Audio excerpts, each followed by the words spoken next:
পড়ানো হচ্ছে, বলা হচ্ছে, আপনি কোরআন শুনতেছেন, তাহলে কোরআন পড়ছে, আপনি পড়ছেন, একজন পড়াচ্ছে, বলাচ্ছে, এই দুইজন মিলে খায়রুকুম, সর্বশ্রেষ্ঠ মানুষের কাতারে আশা করা যায় আল্লাহ তাআলা মহব্বত থাকলে, আগ্রহ থাকলে আপনার আমার নাম তুলে দিব।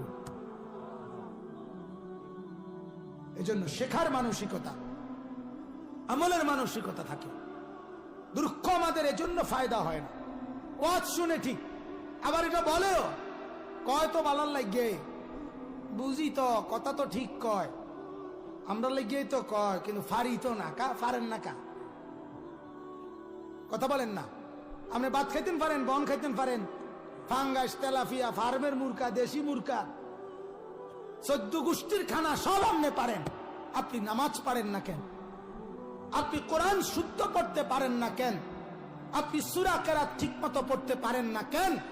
কোন মুসলমান, আল্লাহর কসম ওই মুসলমান, আমি বললাম আখিরাতে হাসরের ময়দানে একটা মুসলমান এই কথার কোনো যুক্তি দেখাইতে পারবে না, কেন আমি কোরআন পড়তে পারি না, শুদ্ধ পড়তে পারি না, একটা মুসলমানও কোন যুক্তি দেখাইতে পারবে না। যে বলবে আরশে আজিমের মালিক ফেরেশতাকে বলবে তারে ফিট, আমি বললাম এটা ফাইজলামি না।